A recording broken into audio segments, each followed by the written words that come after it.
17 de octubre de 1945. Y la idea es, bueno, invitar aquí a reflexionar un poco sobre distintos elementos de eso. Es un poco, hay muchas aristas, pero ¿qué crees, Mara? ¿Qué empezarías diciendo en relación a qué significó el 17 de octubre de 1945?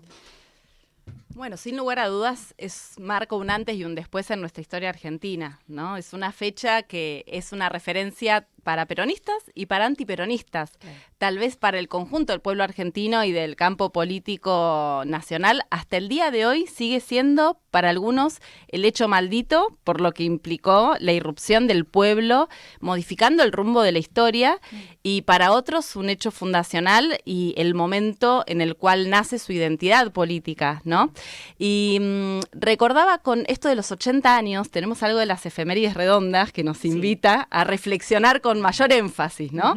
80 años de... No sé si recordarán que hacia el 2015, en la campaña electoral, aquella donde Macri se enfrentó a Scioli, parece hace mucho, ya es historia reciente, pero en aquel momento se hablaba de los 70 años de decadencia. No sé si recuerdan, era un discurso recurrente de hace 70 años que el país abandonó las sendas del crecimiento.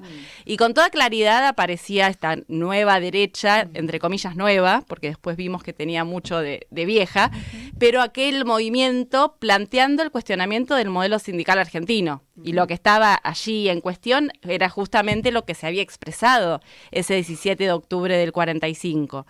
La fuerza libertaria actual va un poco más atrás. Claro, sí, estaba pensando en eso. ¿Vieron que dice los 100 años de decadencia, ¿no? Porque hay un cuestionamiento hacia el peronismo que es absolutamente explícito y hacia las conquistas sociales realizadas y el modelo sindical, que en aquella época, hace 10 años, no se animaban a explicitarlo de esa manera, entonces iban a la referencia histórica, pero hoy ya están hablando de volver al país agroexportador, de volver a aquella Argentina pre-Ley Sáenz Peña. Claro. Claro, antes del gobierno de Irigoyen. Antes de Irigoyen, exactamente. Claro. Cuando uno dice, bueno, ¿por qué la historia y por qué pensar y estudiar qué ocurrió hace 80 años? Bueno, nos están diciendo y nos están invitando a un modelo de país de hace 100 años. Tenemos que ir a ver qué pasaba ahí.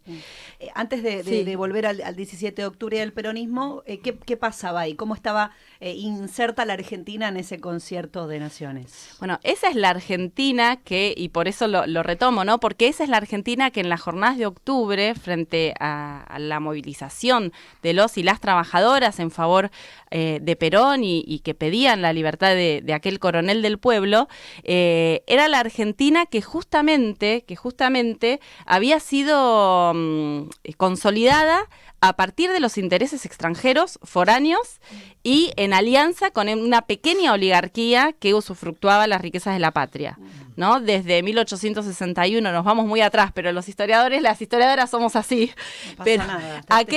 Por ahora te estamos siguiendo. Bueno, pero es parte del proceso que es en boca. Claro, que exactamente, que siempre es de tiempo largo, ¿no? Sí. Pero digo, esa clase social que van a ser alrededor del puerto y de la pampa húmeda, donde se articulan, por un lado los comerciantes, por el otro lado los dueños de la tierra. Ese es el origen de nuestra oligarquía argentina, que hasta la emergencia de Irigoyen y del radicalismo popular controlaba el país mediante el fraude electoral en una alianza con los intereses británicos foráneos. Entonces ahí hay una fuerza que muchas veces se dice el país de las vacas gordas, claro, ¿no? Sí. La macro daba bien, diríamos. Claro, bueno, el tema es que la estadística hay que poner una lupa, porque a veces uno puede decir, bueno, hay 100, pero el tema es cómo se distribuyen esos 100.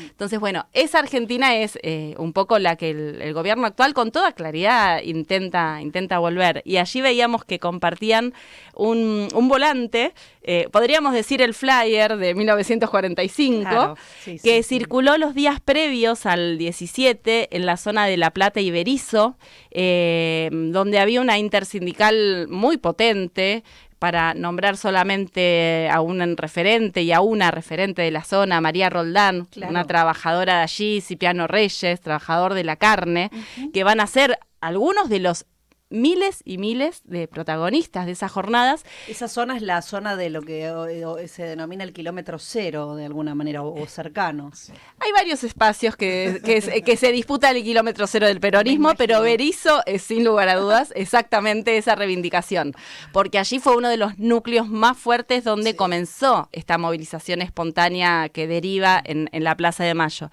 Pero fíjense qué interesante cómo se enuncia allí: la oligarquía y el capital extranjero ya empezaron a robar nuestras conquistas. Dice, nuestra contestación debe ser la huelga general. Y hay aquí un pedido de movilización en favor al coronel Perón, que se encontraba preso. Cuando a veces quienes nos dedicamos a la historia trabajamos los debates, ¿no? Entre los que escribimos y los que nos dedicamos a reconstruir. Y se han dicho tantas cosas cuando comenzaron los estudios del peronismo que las mismas fuentes expresan con toda claridad el porqué del apoyo a Perón.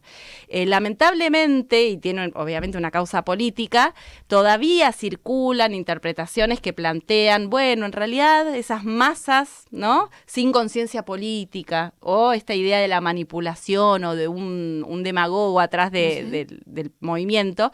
Y quería invitarles a escuchar, para comenzar por algún lado, porque la historia es tan amplia, pero una semana antes del 17 de octubre, el 10 de octubre, en el contexto en el cual Perón había sido, ya había recibido la noticia de que tenía que dejar su cargo como secretario de Trabajo y Previsión Social, y presenta la renuncia, y en ese marco se organiza un acto un tanto improvisado que contó con la presencia de 70.000 trabajadores y trabajadoras en lo que en aquella época era la Secretaría de Trabajo y Previsión, que funcionaba en la actual legislatura porteña. Entonces, allí se produce esto que vamos a escuchar. A ver. Digo, que ese audio, pero se tomó el trabajo de que lo transmitan por radio.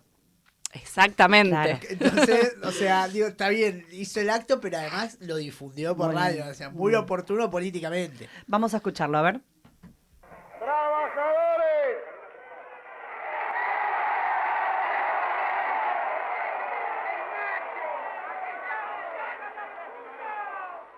¡Termino!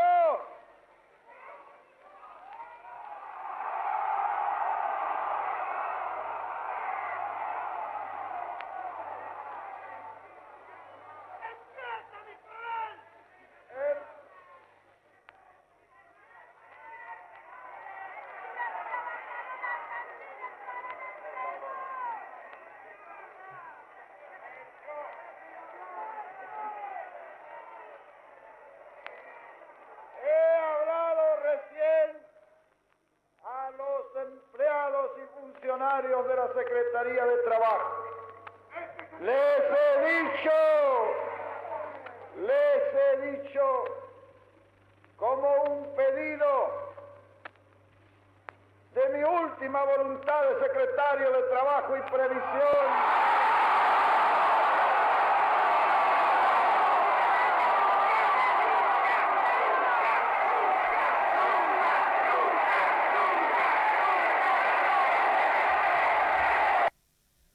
Muy bien, allí escuchábamos este tramo. Es maravilloso cómo se escucha esa ebullición detrás. Exactamente. Quería compartir y comenzar por aquí porque es el primer registro que tenemos sonoro, gracias a un enorme trabajo que hicieron los equipos de trabajadores del Estado, de archivo, ¿no? En el archivo Prisma, que conserva tanto el archivo de la televisión como de la radiofonía argentina.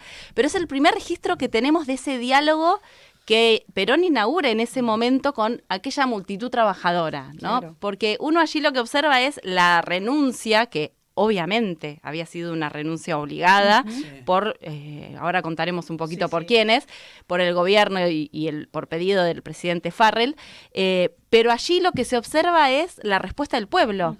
Que si ustedes escuchan con atención, más allá de la resistencia y de no aceptar, ¿no?, de expresar la disconformidad con lo que Perón estaba anunciado, aparece también el grito de presidente. Sí, impresionante. Allí estamos hablando de una semana antes del 17 de octubre. Entonces, ¿quién era este coronel Perón? ¿No? Es un poco la pregunta, y cómo llegamos a 1945, con lo que implicaba, toda la historia de nuestro país. Estamos hablando de una oligarquía poderosa que había gobernado muchísimos años. Luego con este interregno de las presencias radicales, seguidas por la década infame. La situación era muy compleja. Me gusta pensar en estos términos que estás trayendo. Además, Mara, que es docente, nos trajo un montón de materiales y me gusta mucho porque ilustra y es muy interesante reponerlo de esta manera. En el 43, si te parece, vamos para ahí, hay un grupo de militares nacionales que irrumpe justamente en la escena política, tomando el poder, entre los que estaba este coronel Perón, que está a cargo después de la Secretaría de Trabajo y Previsión Social. ¿Qué pasa? ¿Qué pasó ahí? ¿Qué pasa esos días? Ahí tenemos que ir, es el momento clave, ¿no? El 4 de junio del 43, donde en realidad la situación del país era poco clara, porque este grupo de oficiales, que se llamaba Grupo de Oficiales Unidos, va a llevar adelante una revolución. Algunos historiadores hablan de golpe, otros de revolución, claro, que termina con el gobierno fraudulento de Castillo, y era un grupo muy heterogéneo. Entre ellos había algunos sectores cercanos a por ejemplo, a lo que era la experiencia fascista y nazi, claro, pero otros vinculados a las ideas de un nacionalismo popular, como en el caso de Perón. Y dentro de esos días, imagínense lo que habrá sido, ¿no? La rosca por la distribución de cargos que habrá ocurrido. Poco llamó la atención este coronel, que pidió un área que no era requerida por nadie, la Dirección Nacional del Trabajo, que el mismo Perón cuenta tiempo después que cuando ingresa encuentra una oficina con una secretaria y 2 pilas de expedientes, y que eso era todo. O sea, la regulación del Estado, por parte del Estado, del mundo del trabajo, no existía. Entonces se encuentra con un vacío absoluto y desde allí comienza a articular y a convocar a los dirigentes sindicales, ¿no? Lo primero que hace es promover desde la Secretaría la reunificación del movimiento obrero, que en ese momento estaba dividido en varias centrales. Claro. La CGT vuelve a articularse y a constituir una central única, y empiezan allí a sancionarse una serie de decretos leyes, ¿no? Ahora estamos acostumbrados a los DNU, claro, aquellos tenían otro tipo de contenido, pero allí comienzan todos y cada uno de los derechos sociales que hoy están en el artículo 14 bis de nuestra Constitución. ¿Qué significa, Mara, realmente una revolución en ese sentido? ¿Los tenemos hasta hoy? E incluso estamos discutiéndolos, defendiéndolos hasta hoy, siendo tan atacados, ¿no? Sí, si uno mira, todas las medidas que se toman en esos años, claro, el origen del modelo sindical, no solo de las conquistas sociales, se da ahí. Porque una de las últimas medidas que toma Perón antes de ser obligado a renunciar, sí, es la sanción de la Ley de Asociaciones Profesionales en el 45, y que es la que estructura el elemento fundante de nuestro modelo sindical. ¿Qué significa esto? Que debe existir un solo gremio por rama con la capacidad de firmar los convenios colectivos, de hacer los acuerdos con personería gremial, que afecta al conjunto de los trabajadores del sector, claro, estén o no afiliados. O sea, ese modelo de sindicato único por rama, que es el pilar del conjunto después de nuestro modelo, es el que le da la fuerza. Y en este sentido hay que destacar que desde el día en que Perón asumió, existió una concepción de buscar lo que él luego va a conceptualizar como la comunidad organizada, claro, ¿no? En diciembre, después para que busquen, dejamos para que los oyentes, claro, lo podemos compartir luego, pero el mensaje radial que también es emitido, sí, cuando él asume en diciembre del 43, convierte la Dirección Nacional del Trabajo en secretaría, sí, están los elementos centrales. No, yo traje acá algunas fuentes, no vamos a poder ver todo porque es mucho, pero dice cosas muy claras, como los patronos, los obreros y el Estado constituyen las partes de todo problema social, ¿no? Dice, hay que saldar la gran deuda que todavía tenemos con las masas sufridas y virtuosas. Esa frase me encantó, ¿no? Esto del reconocimiento, sí, y del protagonismo de los sindicatos, porque dice la organización sindical llegará a ser indestructible, y lejos de querer evitarla o reprimirla, consideraba que desde el Estado debía promover ese fortalecimiento y esa organización. Sí. Ahora, así como ya desde el 43 comienza a gestarse las bases del peronismo y del movimiento, también las bases del antiperonismo Claro. y del gorilismo más rancio que podemos encontrar. Y esto va en simultáneo. Claro, sí, sí. ¿Quiénes eran esos sectores que, bueno, obligan a Perón a renunciar y que buscan llevarlo a prisión? Hay un documento que hay varios documentos, pero hay un documento que se va a dar a conocer por las cámaras empresariales y la sociedad rural argentina. Allí está todo el listado, uno comienza a ver, ¿no? La Bolsa de Cereales de Rosario, obviamente la Sociedad Rural Argentina, la Cámara Empresaria, bueno, están todos allí, que ya en el mes de junio del 45, van a sacar este manifiesto de las fuerzas vivas, donde van a atacar punto por punto todo lo que venía haciendo Perón.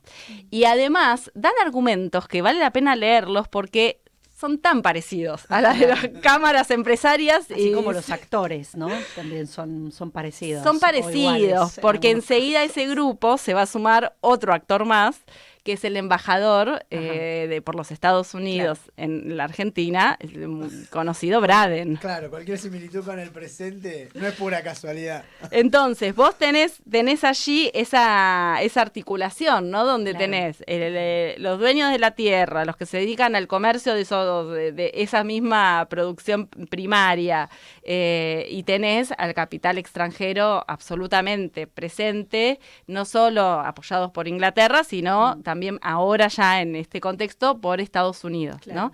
Y allí, por ejemplo, cuestionan el tema de las paritarias. Entonces dice, está muy bien que los trabajadores quieran tener salarios dignos, porque no reconocen obviamente por escrito otra cosa, pero dicen, las condiciones deben debatirse según el contexto, teniendo las particularidades de cada caso. Claro. O sea, ya están atacando la negociación centralizada. Una cuestión. La negociación colectiva.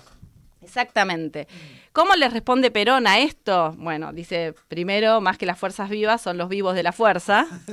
Ya inaugurando con mucha suspicacia, ¿no? el lenguaje popular y explicando qué significaba esto.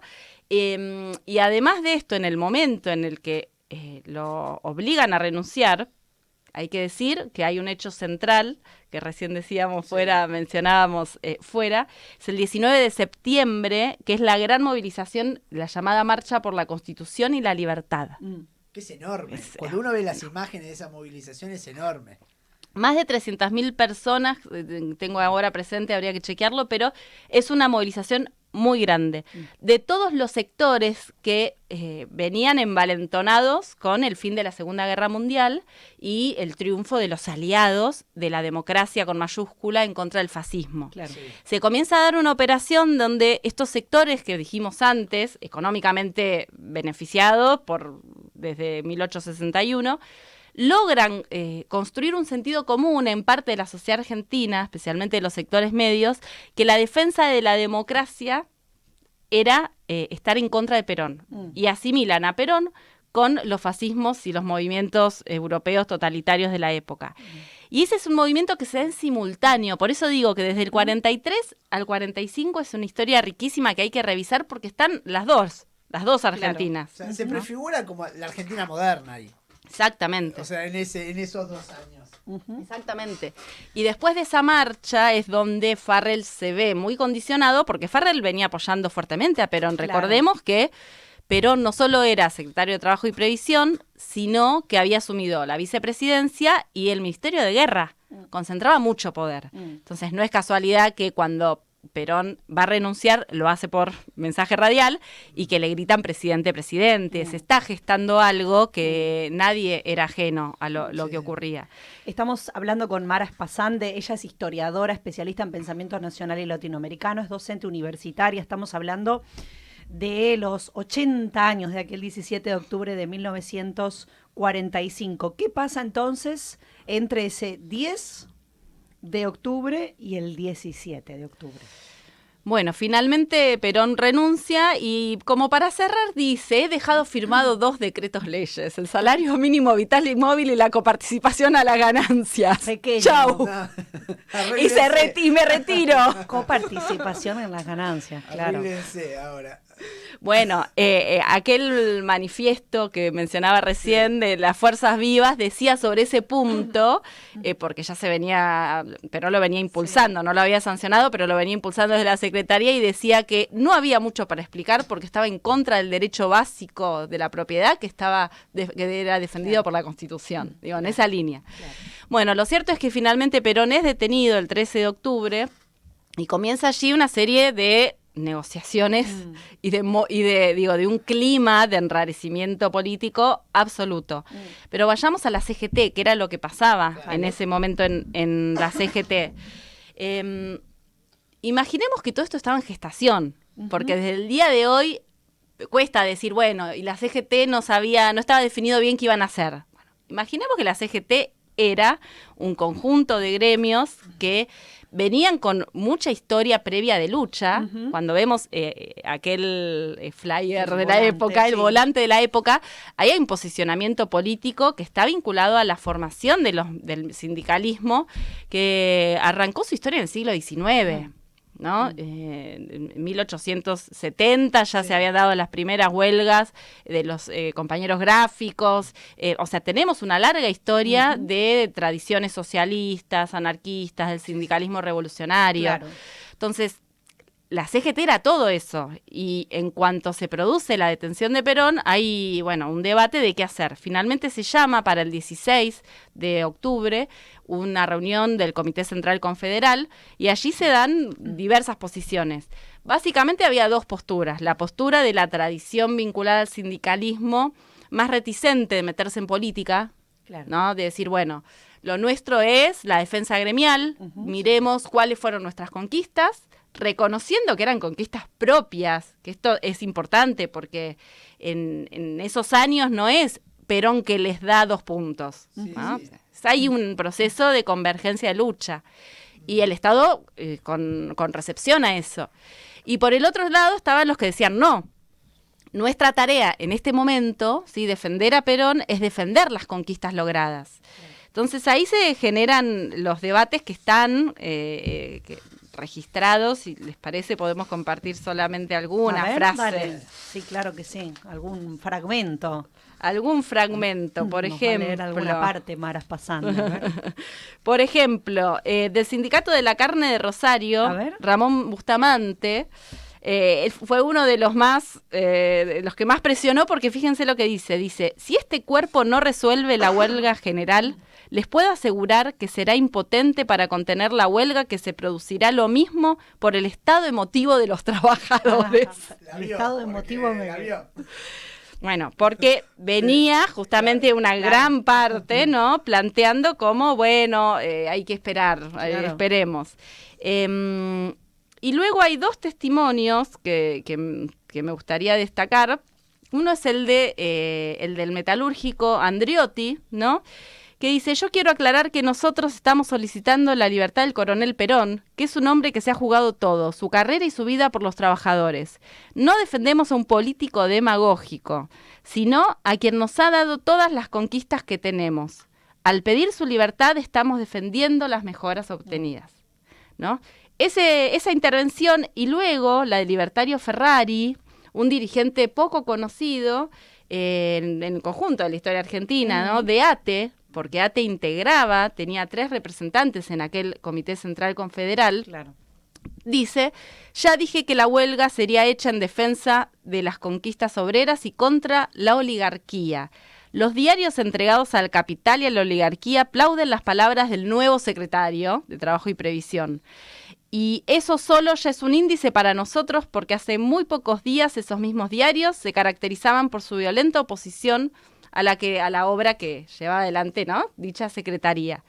¿De quién era amigo, compañero de militancia Libertario Ferrari? De Arturo Jaureche. Mirá. Habían participado y había sido un hombre de forja. Entonces, Como vemos, vamos a encontrar un comité donde hay debates muy arduos, pero finalmente 16 votos contra 11. Apa. No es, por eso Claro, digo, era un ¿no? empate técnico. Sí, un poquito más, pero... Se resuelve. Entonces dice, punto 1. Contra la entrega del gobierno a la Suprema Corte Ajá. y contra todo gabinete de la oligarquía.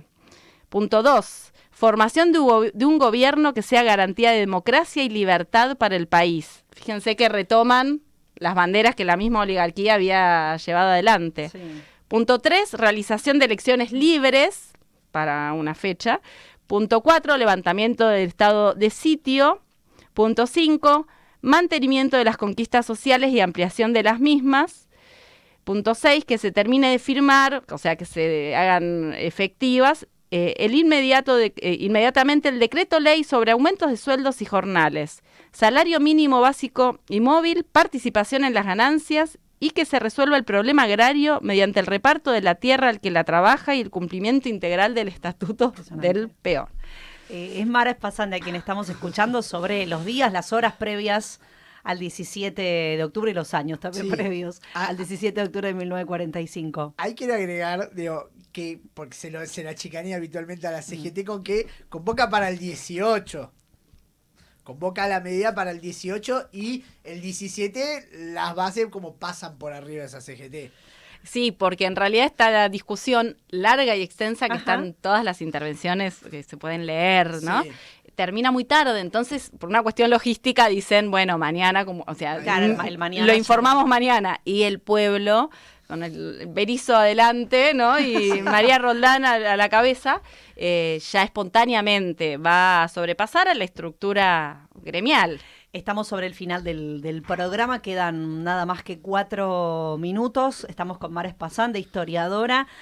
¿Algún apunte de ese día, Mara, de ese mismo 17 que quieras agregar para completar un poco lo que es esa jornada? Un poco nada más, porque nos quedaríamos acá. Hay que hacer un programa entero. No, sé que van a tener a varios invitados e invitadas. Estamos en no eso. sé si ya sí. tienen confirmaciones, pero bueno, espero que Hay sí, algunas. porque ¿Alguna realmente... sugerencia de quedar fuera de Hay algunas.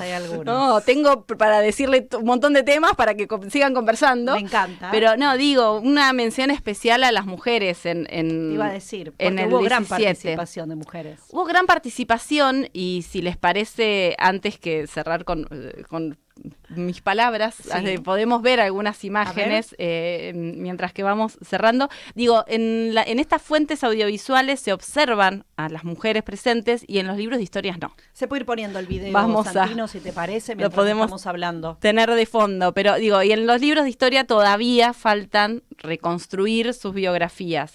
Se hizo mucho y hay compañeras en particular que están estudiando mucho estas temáticas, simplemente nombrar algunas de las cuales todavía sigue faltando reconstruir su historia.